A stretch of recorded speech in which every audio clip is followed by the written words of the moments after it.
ಎಲ್ಲರಿಗೂ ಕಾರ್ಯಕ್ರಮಕ್ಕೆ ಸ್ವಾಗತ.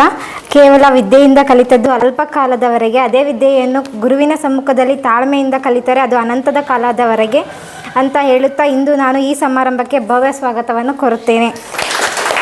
ಎಲ್ಲರಿಗೂ ಭವ್ಯ ಸ್ವಾಗತಕ್ಕೆ. ಈ ಸಮಾರಂಭಕ್ಕೆ ಹಾಗೂ ಈ ಸಭೆ ಅದ್ಭುತವಾಗಿ ಪ್ರಾರಂಭವಾಗಲಿದೆ ಹಾಗೂ ಈ ಸಭೆಗೆ ಆಗಮಿಸಿರುವಂತಹ ಮುಖ್ಯ ಅತಿಥಿಗಳಾದ ಡಾಕ್ಟರ್ ಶಿವಕುಮಾರ್ ಸರ್ ಅವರಿಗೆ ಸ್ವಾಗತ ಕೋರುತ್ತೇನೆ.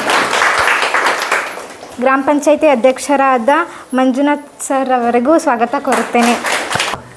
ನನ್ನ ಹೆಸರು ಜ್ಯೋತಿ ಗಣೇಶ್. ನಾವು ರಾಜನಹಳ್ಳಿಯಲ್ಲಿ ವಿಶ್ವಗ್ರಹ ಎಜುಕೇಷನ್ ಸೊಲ್ಯೂಷನ್ ಅಂತೇಳಿ ಲ್ಯಾಬ್ ಓಪನ್ ಮಾಡ್ತಾ ಇದ್ದೀವಿ. ನಮ್ಮ ಸ್ಟೂಡೆಂಟ್ಸ್ ಎಲ್ಲ ಬಂದು ಅಥವಾ ನಮ್ಮ ಮನುಷ್ಯರು ಬಂದು ಒಂದು ಕೋಳಿ ಮೊಟ್ಟೆನ ಕಂಪೇರ್ ಮಾಡಿಕೊಂಡ್ರೆ ಒಳಗಡೆಯಿಂದ ಹೊಡೆದ್ರೆ ಕೋಳಿ ಮರಿ ಒಂದು ಜೀವ ಆಗುತ್ತೆ, ಹೊರಗಡೆಯಿಂದ ಹೊಡೆದ್ರೆ ಆಮ್ಲೆಟ್ ಆಗುತ್ತೆ. ಇವತ್ತು ಸಾಕಷ್ಟು ಎಜುಕೇಷನ್ ಸಿಸ್ಟಮಲ್ಲಿರೋಂಥ ಸ್ಕೂಲ್ಗಳಾಗಲಿ ಕಾಲೇಜ್ಗಳಾಗಲಿ ಈವನ್ ಪೇರೆಂಟ್ಸು, ನಾನು ಬರೀ ಸ್ಕೂಲ್ ಕಾಲೇಜ್ ಬಗ್ಗೆ ಮಾತಾಡ್ತಿಲ್ಲ, ನಿಮ್ಮಲ್ಲೂ ಅದು ತಪ್ಪಿದೆ. ಆ ಮಗುಗೆ ತನ್ನೊಳಗಿಂದ ತಾನು ಬರಬೇಕು, ನಾನು ಇದು ಕಲಿಬೇಕು, ನಾನು ಹಿಂಗೆ ಮುಂದೆ ಹೋಗಬೇಕು, ನಾನು ಇಂಗ್ಲೀಷ್ ಕಲಿಬೇಕು, ನಾನು ಸೈನ್ಸ್ ಕಲಿಬೇಕು. ಅದು ಬರ್ತಿಲ್ಲ. ಯಾಕೆ ಬರ್ತಿಲ್ಲ? ಅವರಿಗೆ ಕಾರಣನೇ ಹೇಳ್ಕೊಡ್ತಿಲ್ಲ. ಸೊ ನಮ್ಮ ವಿಶ್ವಗ್ರಹ ಎಜು ಸೊಲ್ಯೂಷನ್ಸಲ್ಲಿ ನಾವು ಮಾಡೋ ಮ್ಯಾಜಿಕ್ ಸಿಂಪಲ್. ಮೆಜಾರಿಟಿ ನೀವು ಪ್ರಪಂಚದಲ್ಲಿ ಯಾವುದಾದ್ರೂ ಕೋರ್ಸ್ ತೊಗೊಳ್ಳಿ, 112 ಕೋರ್ಸ್ನ ಲಾಂಚ್ ಮಾಡೋಕ್ಕೆ ನಾವು ರೆಡಿ ಇದ್ದೀವಿ. ಈಗ ಸದ್ಯಕ್ಕೆ ನಾವು ಒಂದು 6 ಕೋರ್ಸ್ ಲಾಂಚ್ ಮಾಡಿದ್ದೀವಿ. ಒಂದು ವೇದಿಕ್ ಮ್ಯಾಥಮೆಟಿಕ್ಸ್, ಒಂದು ಅಬ್ಯಾಕಸ್, ಒಂದು ಲ್ಯಾಂಗ್ವೇಜ್ ಕ್ಲಾಸಸ್ನ ಸ್ಪೋಕನ್ ಇಂಗ್ಲೀಷ್ ಅಂತ ಕರಿತೀವಿ.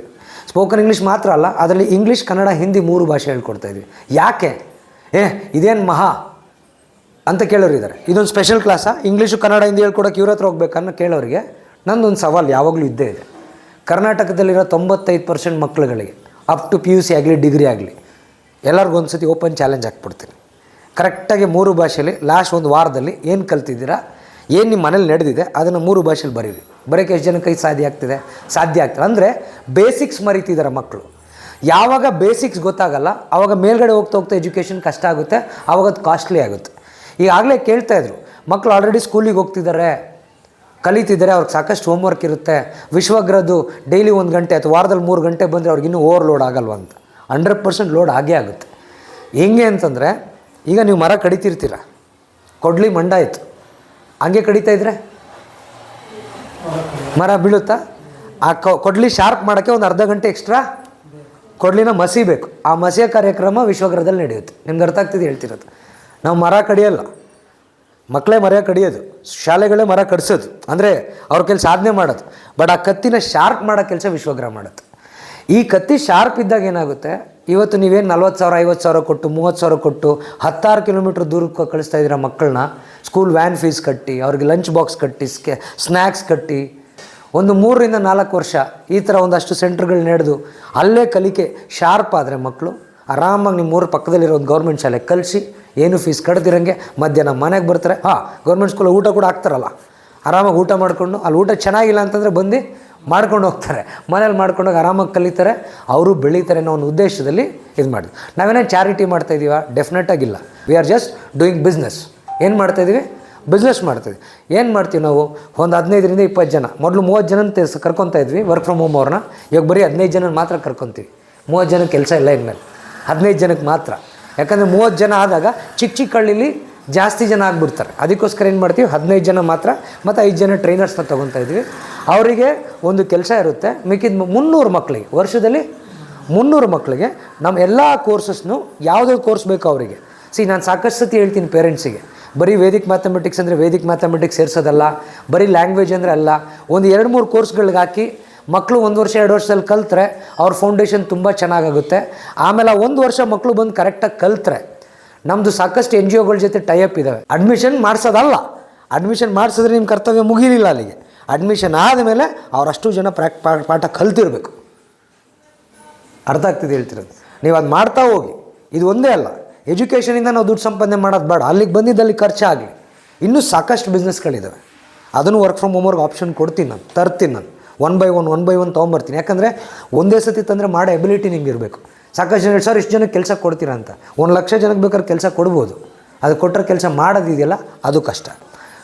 ಈ 5-6 ಕೋರ್ಸ್ಗಳಿದ್ದಾವೆ. ಆ ಕೋರ್ಸ್ಗಳಿಗೆ ಜಾಯ್ನ್ ಆಗ್ತಾರೆ. ನಾವೇನು ಮಾಡ್ತೀವಿ, ಆ ಜಾಯ್ನ್ ಆಗಿರೋ ಮಕ್ಕಳು ಕರೆಕ್ಟಾಗಿ ಫೀಸ್ ಕಟ್ಟರು. ಅವ್ರ ಮಕ್ಕಳು ಯಾಕೆ ಕರೆಕ್ಟಾಗಿ ಫೀಸ್ ಕಟ್ಟಬೇಕು ಅಂತ ಹೇಳ್ತೀನಿ, ನಿಮ್ಮ ಒಂದು ಸಿನ್ಸಿಯಾರಿಟಿ ಗೊತ್ತಾಗುತ್ತೆ, ಪೇರೆಂಟ್ಸ್ದು ಸಿನ್ಸಿಯಾರಿಟಿ. ನನ್ನ ಮಗುಗೆ ಒಂದು ಕರೆಕ್ಟ್ ಎಜುಕೇಷನ್ ಕೊಡಬೇಕಾ ಇಲ್ವಾ ಅನ್ನೋದು ಅವ್ರಿಗೊಂದು ಸಿನ್ಸಿಯಾರಿಟಿ ಇರುತ್ತೆ. ಈಗ ಡೆಫಿನೆಟಾಗಿ ಹೇಳ್ತೀನಿ, ಸಾಕಷ್ಟು ಪೇರೆಂಟ್ಸ್ನ ನಾನು ನೋಡಿದ್ದೀನಿ, ಅಬ್ಸರ್ವ್ ಮಾಡಿದ್ದೀನಿ. ಸ್ಕೂಲ್ಗಳಲ್ಲಿ. ಪ್ರೈವೇಟ್ ಶಾಲೆಗೆ ಬೇಡ ಅಂದರೂ ಹಾಕ್ತಾರೆ, ಫೀಸ್ ಕಟ್ಟೋಕ್ಕೆ ಆಗ್ತಿರಲ್ಲ. ಟ್ರಸ್ಟ್ ಮೀ, ಅವ್ರ ಮನೇಲಿ ಊರಬ್ಬ ಆಗಲಿ 50,000 ಸಾಲ ಆದರೂ ಮಾಡಿ ಖರ್ಚು ಮಾಡ್ತಾರೆ. ಒಂದು ಮದುವೆ ಅಂದಾಗಲಿ 15 ಲಕ್ಷ ಸಾಲ ಆದರೂ ಮಾಡಾಡ್ತಾರೆ. ಅಂದರೆ ಅವರ ಪ್ರಿಯಾರಿಟಿ ಎಲ್ಲಿಗಿದೆ ಅನ್ನೋದು. ಎಂಥ ಒಂದು ಕಡು ಬಡತನದಲ್ಲಿರೋ ಫ್ಯಾಮಿಲಿ ಕೂಡ ಇವತ್ತು ಒಂದು ವಾರಕ್ಕೊಂದು ದಿವಸ ನಾನ್ ವೆಜ್ ಅಂತೂ ಗ್ಯಾರಂಟಿ. Correct or not? ಅಂದರೆ ನಾನು ಲೈಫ್ನ ಹೆಂಗೆ ಬಿಲೀವ್ ಮಾಡ್ತೀನಿ ಅಂದರೆ ಇರೋದನ್ನೆಲ್ಲ ಅನುಭವಿಸ್ಬೇಕು, ಅದ್ರ ಜೊತೆ ಯಾವುದು ಪ್ರಿಯಾರಿಟಿ ಕೊಡಬೇಕು. ಆ ಮಕ್ಕಳಿಗೆ ಯಾರು ಅಡ್ಮಿಷನ್ ಮಾಡ್ತಾರೆ ಕರೆಕ್ಟಾಗಿ, ಮತ್ತು ಆ ಮಕ್ಕಳು ತಪ್ಪಿಸ್ಕೊಂಡಿರೋನು ಕಳಿಸ್ಬೇಕು ಅವ್ರಿಗೆ ಕ್ಲಾಸಿಗೆ. ಅದಕ್ಕೆ 15 ಜನ ಇಟ್ಟಿರೋದು. ಬಂದಿಲ್ಲ ಅಂತ ಹೋಗಿ ಹೇಳ್ಕೊಂಬರ್ಬೇಕು, ಬಂದಿಲ್ಲ ಅಂತ. Getting my point or not? ಮತ್ತು ನಮ್ಮ ಟ್ರೈನರ್ಸು ಅಷ್ಟೇ, ಮಕ್ಕಳು ಯಾಕಪ್ಪ ಬರ್ತೀವಿ ಅನ್ಬಾರ್ದು. ನಾವು ಬರ್ತೀವಿ, ಕಲಿಯೋಕ್ಕೆ ಬರ್ತೀವಿ ಅನ್ನೋ ಲೆವೆಲ್ಗೆ ಅವ್ರಿಗೆ ಅಟ್ರ್ಯಾಕ್ಟ್ ಮಾಡಬೇಕು, ಅವ್ರಿಗೆ ಕಲಿಸ್ಬೇಕು. ಒಡೆಯೋದು ಬೈಯೋದು ಮಾಡಬಾರ್ದು. ಕ್ಲೀನಾಗಿ ಇಟ್ಕೊಳ್ಳಿ, ನೆನ್ಪಿಟ್ಕೊಳ್ಳಿ. ಮತ್ತು ಈಗ ಅವ್ರಿಗೆ ಹೇಳ್ತೀರಲ್ಲ ಇಂಗ್ಲೀಷಲ್ಲಿ ಮಾತಾಡಿ ಅಂತ, ನೀವು ಇಂಗ್ಲೀಷಲ್ಲಿ ಮಾತಾಡೋಕ್ಕೆ ಸ್ಟಾರ್ಟ್ ಮಾಡಬೇಕು. ವರ್ಕ್ ಫ್ರಮ್ ಹೋಮ್ ಅವರು ಅಷ್ಟೇ, ಟ್ರೈನರ್ಸು ಅಷ್ಟೇ. ಪ್ರತಿ ದಿವಸ ಮಕ್ಕಳು ಏನು ಕಲಿತಾರೆ ಅದು ನೀವು ಕಲಿಬೇಕು. ಯಾಕೆ ಈ ವಿಷಯ ಹೇಳ್ತೀನಿ ಅಂತ ಕೇಳಿ. ಮನೆಯ ಮೊದಲ ಪಾಠಶಾಲೆ ಅಂತ ಡೇ 1 ಹೇಳ್ಕೊಡ್ತಾ ಇದ್ದೀನಿ. ಮೊದಲ ಪಾಠಶಾಲೆನೇ ಸರಿಗಿಲ್ಲ ಅಂದರೆ 2ನೇ ಪಾಠಶಾಲೆ 3ನೇ ಪಾಠಶಾಲೆ ವಿಶ್ವಗ್ರಹ ಏನು ಮಾಡೋಕ್ಕೆ ಸಾಧ್ಯ ಆಗುತ್ತೆ? ಯಾವತ್ತು ಕಲಿಕೆ ಒಂದು ಸಮಾಜದಲ್ಲಿ ಕಲಿಕೆ ಅನ್ನೋದು ಮಕ್ಳಿಗೆ ಮಾತ್ರ ಸೀಮಿತ ಆಗಿರುತ್ತೋ ಅಲ್ಲಿವರೆಗೂ ಸಮಾಜ ಹಿಂಗೆ ಇರುತ್ತೆ. ಕಲಿಕೆ ಅನ್ನೋದು ಸ್ಕೂಲ್ಗೆ ಶಾಲೆಗೆ ಸೀಮಿತ ಆಗಿರಬಾರ್ದು, ಎಲ್ಲ ಕಡೆ ಇರಬೇಕು. ಅದಕ್ಕಿಂತ ತುಂಬ ಇಂಪಾರ್ಟೆಂಟ್ ಅಂತಂದರೆ ನಮ್ಮ ಎಲ್ಲ ಕೋರ್ಸ್ಗಳ ಜೊತೆಗೆ ನಾವು ಜಾಸ್ತಿ ಇಂಪಾರ್ಟೆನ್ಸ್ ಕೊಡೋದು ಆಧ್ಯಾತ್ಮದ ಕಡೆ, ಪರ್ಸ್ನಾಲಿಟಿ ಡೆವಲಪ್ಮೆಂಟ್ ಕಡೆ. ಅರ್ಥ ಆಗ್ತಾ ಇದೆಯಾ? ವ್ಯಕ್ತಿತ್ವ, ಲೀಡರ್ಶಿಪ್ ಬಗ್ಗೆ. Getting my point? ಹೆಂಗಿರಬೇಕು ಒಬ್ಬ ಮನುಷ್ಯ ಎಂಥ ಸಿಚುವೇಷನಲ್ಲೂ ಕೂಡ. ಇವತ್ತು ಹೇಳ್ತಾರೆ ಈ ಹಳ್ಳಿಲಿ ಕೂತ್ಕೊಂಡು ಒಂದು ಸಾಫ್ಟ್ವೇರ್ ಕಂಪ್ನಿ ಓಪನ್ ಮಾಡೋಕ್ಕಾಗಲ್ವಾ? ಓಪನ್ ಮಾಡೋಕ್ಕಾಗಲ್ವೇನ್ರಿ ಹಳ್ಳಿಲಿ? ಏನ್ರಿ ಬೇಕು? 15 ಜನ ಸಾಫ್ಟ್ವೇರ್ ಇಂಜಿನಿಯರ್ಸ್ ಬೇಕು, 30 ಜನ ಆ ಕಂಪ್ನಿನ ಮಾರ್ಕೆಟಿಂಗ್ ಮಾಡೋರು ಬೇಕು. ಅಷ್ಟೇ ಬೇಕಾಗಿರೋದು ನನಗೆ. Getting my point or not? Infosys Narayana Murthy ಕೈಲಿ ಸ್ಟಾರ್ಟ್ ಮಾಡೋಕ್ಕಾಗುತ್ತೆ ಅಂದರೆ ನಿಮ್ಮ ಕೈಲೂ ಮಾಡೋಕ್ಕಾಗುತ್ತೆ. ಅವರೊಂದು ಹ್ಯೂಮನ್ ಬೀಯಿಂಗ್ ಇರ್ತಾನೆ. ಅವ್ರ ಗಂಡನ ಬಗ್ಗೆ ಅಷ್ಟು ಪ್ರೌಡಾಗಿ ಹೇಳ್ತಾರೆ ಸುಧಾ ನಾರಾಯಣ ಮೂರ್ತಿ. ನಂದು ತಾಳಿ ಮಾರ್ಬಿಟ್ಟು ನನ್ನ ಗಂಡ ಬಿಸ್ನೆಸ್ ಸ್ಟಾರ್ಟ್ ಮಾಡಿದ್ರು ಅಂತ ಹೇಳ್ಬಿಟ್ಟು. ಅಂದ್ರೆ ನೀವು ತಾಳಿ ಮಾರಿ ಅಂತ ಹೇಳ್ತಿಲ್ಲ, ಬಟ್ ಅಟ್ಲೀಸ್ಟ್ ಅದರಲ್ಲೊಂದು 5% ಸಪೋರ್ಟ್ ಆದರೂ ಮಾಡಿದ್ರೆ, ಅಥವಾ ನಿಮಗೆ ನಿಮ್ಮ ಮನೆಯವ್ರು ಮಾಡಿದ್ರೆ ಥಿಂಗ್ಸ್ ವಿಲ್ ಡೆವಲಪ್. ಹುಡ್ದಾಗಿಂದ ನೋಡ್ತಾ ಇರ್ತೀವಿ ಬರೀ ಅಬ್ದುಲ್ ಕಲಾಂ ಫೋಟೋ, ಗಾಂಧೀಜಿ ಫೋಟೋ, ಇನ್ನು ಯಾರು ಫೋಟೋ ಬರ್ತಾನೆ ಇಲ್ಲ. ಯಾಕೆ ಬರಬೇಕು? ಹೊಸೊಬ್ಬರು ಫೋಟೋಗಳು. Getting my point? ಯಾರೋ ಒಬ್ರು ಲೀಡರ್ ಇದ್ದಾರೆ, ಯಾರೊಬ್ರು ಮಾಡ್ತಾರೆ, ಸುಳ್ಳು. ಮನೆಗೊಬ್ಬ ಲೀಡರ್ ಬೇಕು ಇವತ್ತು. ಏನು ಹೇಳಿ? ಓಕೆ, ಈಗ ಮೇನ್ ಉದ್ದೇಶ ಏನಿಲ್ಲಿಗೆ, ರಾಜನಹಳ್ಳಿಗೆ 300 ಜನ ಮಕ್ಕಳಿಗೆ ಅವ್ರಿಗೆ ಬೇಕಾದಂಥ ಸ್ಕಿಲ್ಸ್ ಕಲಿಸ್ಬೇಕು. ಅವ್ರು ಕಟ್ಟಿರೋ ಫೀಸ್ನ 1 ವರ್ಷದಲ್ಲಿ ಅವ್ರಿಗೆ ಸ್ಕಾಲರ್ಶಿಪ್ ಮುಖಾಂತರದಲ್ಲಿ ವಾಪಸ್ ಕೊಡಿಸ್ಬೇಕು. ಅದು ನನ್ನ ಇಂಟೆನ್ಷನ್. ನಿಮ್ಮ ಕೆಲಸ ಏನು? ಅದಕ್ಕೆ ಏನು ಮಾಡಬೇಕು ಸರ್ ಅಂತ ಕೇಳೋಂಗಿಲ್ಲ. ಅದಕ್ಕೆ ಇದೇ ಮಾಡಬೇಕು ಅಂತ ನಾನು ಹೇಳೋಕ್ಕಾಗಲ್ಲ. ಆ ಸಮಯಕ್ಕೆ ತಕ್ಕಂಗೆ ಏನೇನು ಕೆಲಸ ಇರುತ್ತೋ ಅದೆಲ್ಲ ಮಾಡಲೇಬೇಕು. Whether it is a trainer or work from home. ಈಗ ನಾನು ಫೌಂಡರ್, ಯಾರೂ ಇಲ್ಲ, ನಾಳೆ ಬೆಳಗ್ಗೆ ನನ್ನ ಕಂಪ್ನಿಲಿರೋದು 7-8 ಸಾವಿರ ಜನ ಏನು ಕರ್ನಾಟಕದಲ್ಲಿ ವರ್ಕ್ ಫ್ರಮ್ ಹೋಮ್ ಇರ್ಬೋದು, ಒಂದು 100-150 ಎಂಪ್ಲಾಯೀಸ್ ಇರ್ಬೋದು, ಒಂದಷ್ಟು ಜನ ಪೊಲಿಟಿಷಿಯನ್ಸ್ ಇರ್ಬೋದು, ಪರಿಚಯ ಇರೋರು, ಒಂದಷ್ಟು ಸ್ಕೂಲ್ಗಳಿರ್ಬೋದು. ಎಲ್ಲ ಬಿಟ್ಟೋದ್ರು ಫೌಂಡರ್ ಇರಲೇಬೇಕಾ? ಕಸ ಹೊಡಿಲೇಬೇಕಾ? Correct or not? 2023ರಲ್ಲಿ ಒಂದು ಸತಿ ಹಿಂಗೆ ಏನೋ ಮಾಡ್ತಿದ್ದೆ, ಯಾರೇನೋ ಮಾಡಿದ್ರು ಒಂದು ಸ್ವಲ್ಪ ಅಲ್ಲಾಡೋಯ್ತು. 1 ವರ್ಷ ಕಸ ಹೊಡೆದಿದ್ದೀನಲ್ಲ ನಾನು ಒಬ್ಬನೇ. Getting my point or not?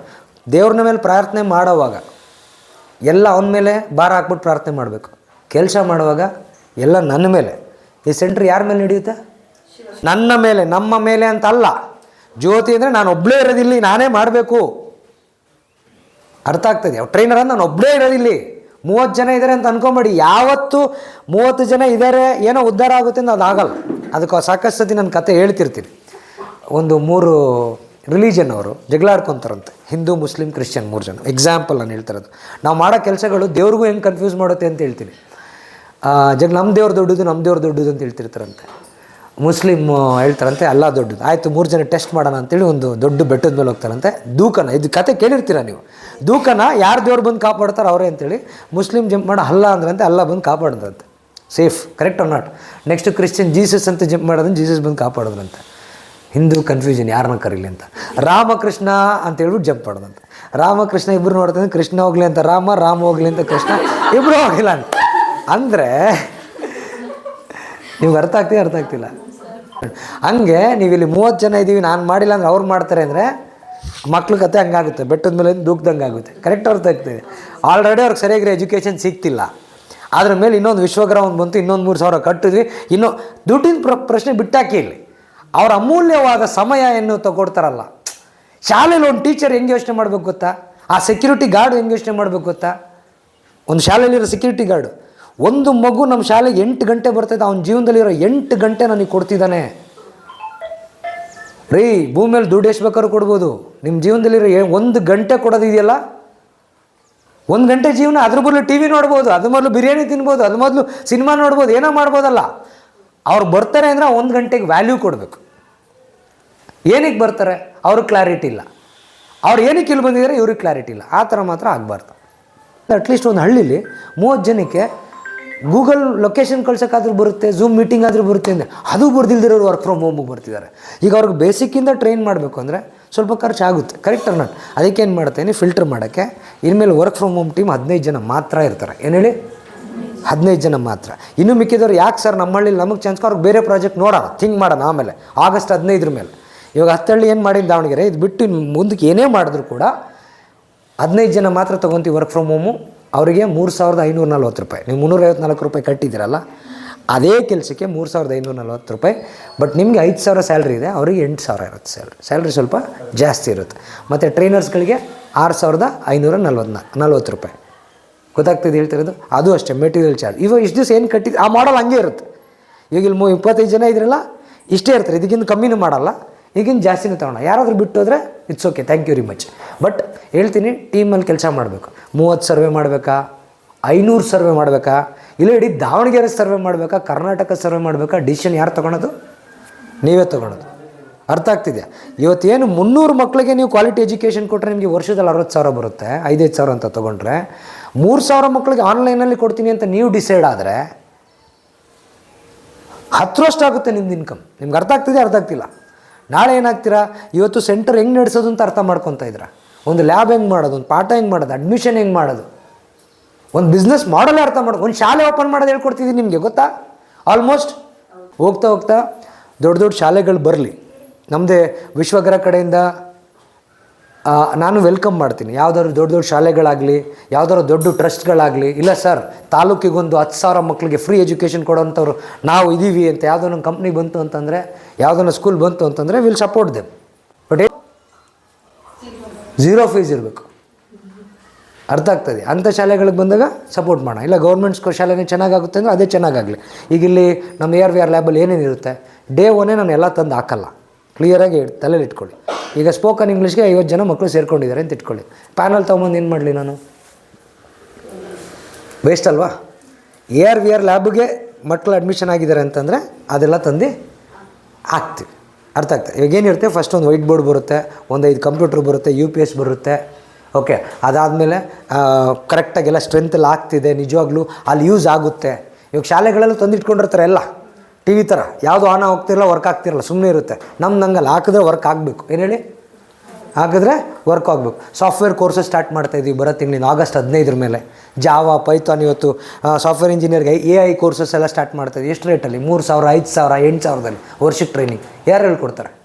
ಅರ್ಥ ಆಗ್ತಿದೆ? ನೀವು ಕಲೀರಿ, ಮಕ್ಳಿಗೂ ಕಲಿಸಿ.